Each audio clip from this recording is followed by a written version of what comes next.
ननद ने की दोनों भाभीियों में फूट डालने की कोशिश। छोटी भाभी मैं बिल्कुल सही कह रही हूँ। बड़ी भाभी शुरू से काम करने में आलसी थी। मम्मी तक उनकी इस आदत से बहुत परेशान रहती थी। अब तो वो नहीं है।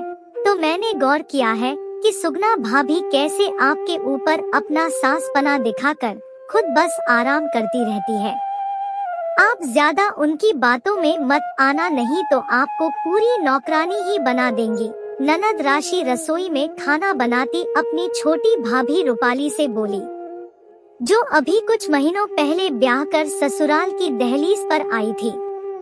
राशि का ससुराल भी इसी शहर में था, तो जब देखो तब वो बिना बादल मायके आकर बरस उठती और अपनी दोनों भाभीियों का प्यार उसे एक फूटी आंख नहीं सुहाता था।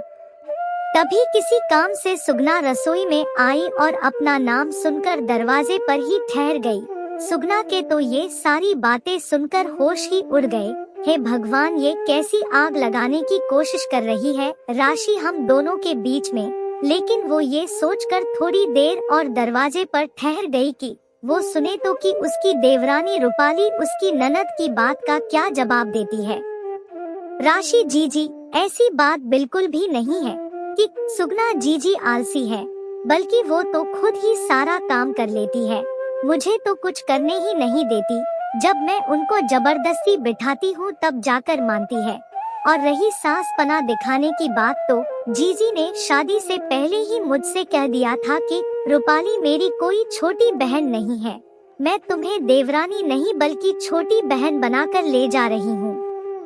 शायद आपको पता नहीं कि वो मेरे साथ छोटी बहन जैसा व्यवहार करती भी है।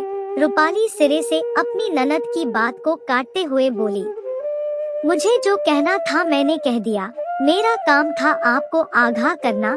अब आप जानो, आपके काम जाने। इतना कहकर राशि रसोई से बाहर आने लगी और बाहर दरवाजे पर सुगना को देखकर एकदम धराकर बोली, अरे भाभी आप, मैं तो आपके पास ही आ रही थी। ननद जी, अच्छा हुआ जो मैं यहाँ आ गई और आपकी सारी बातें सुन ली जो आप रूपाली से कह रही थी। लेकिन आपने सुन लिया ना मेरी छोटी बहन का जवाब। आपका अभी मुझसे कानाफूसी करके मन नहीं भरा जो यहाँ चली आई रूपाली के कान भरने के लिए। अभी अभी आप मेरे कमरे में क्या कहकर आई है, बताऊं क्या रूपाली को? सुगना ने राशि की तरफ देखा। अरे भाभी, आप भी बेकार की बात को तूल दे रही है। राशि एकदम से घबराकर बोली। अब तो उसे लगा कि उसकी सारी पोल खुल जाएगी। नहीं ननद जी, रूपाली को तो जरूर पता चलना चाहिए। रूपाली, तुम्हें पता है, अभी अभी ननद जी मेरे कमरे में मुझसे कह रही थी कि बड़ी भाभी छोटी भाभी पर लगाम कसकर रखिएगा। मम्मी नहीं है तो क्या हुआ? मम्मी की जगह आप तो हो। आजकल की लड़कियों को ज्यादा लाड़ प्यार दो तो वो बेवकूफ समझ लेती है, और मुझे तो वो शक्ल से ही बहुत तेज लगती है। जब मैंने डांट दिया तो यहाँ आ गई तुम्हारे कान भरने।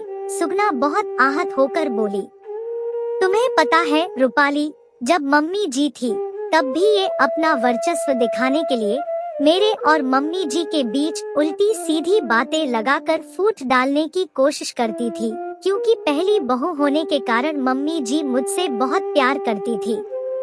जब मैं ब्याह कर आई तो वो सब कामों में मुझे आगे करने लगी और यही हमारी ननद जी को खटक जाता था।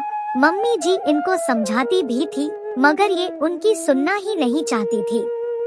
और अब इनको हम दोनों का साथ और प्यार हजम नहीं हो रहा है। और तो और रूपाली हमारी ननद जी तो इतनी महान है कि शादी के 2-3 महीने बाद ही अपनी सास और जेठानी से अलग हो गई थी, जबकि इनके बाद 2 और देवरानी भी आई, सब साथ रह रही है सिर्फ इनको छोड़कर। लेकिन इन्होंने जीजाजी पर दबाव बनाकर गृहस्थी अलग कर ली। बेचारे जीजाजी जब कभी कभी ज्यादा परेशान हो जाते थे तो मुझसे बात कर लिया करते थे। ननद जी याद रखिएगा, आप अपना घर तो सास और जेठानी से अलग होकर तोड़ चुकी हो और अब हम दोनों के बीच में आग लगाने की कोशिश कर रही हो। लेकिन आपकी दाल यहाँ नहीं गलेगी। क्यों, ठीक कहा ना मैंने रूपाली? हाँ जी, बिल्कुल सही बात है। रूपाली सुगना की हाँ में हाँ मिलाते हुए बोली। और हाँ ननद जी, आप इस घर में पूरे सम्मान से आइए जाइए, हमें कोई एतराज नहीं होगा, क्योंकि ये आपका मायका है। आपको पूरा हक है यहाँ आने जाने का, हम लोग भी आपको पूरा मान देंगे। लेकिन आज के बाद ये गलती दोबारा मत करना, क्योंकि आपकी ये कानाफूसी की आदत का हम दोनों को पता चल चुका है। सुगना राशि को सचेत करते हुए बोली। राशि चुपचाप खड़ी सब सुनती रही, उससे कुछ बोलते नहीं बन रहा था, और वो ये बात अच्छी तरह जान गई थी कि वो यहाँ इस घर में अब सिर्फ एक मेहमान है, उसकी दाल यहाँ नहीं गलने वाली।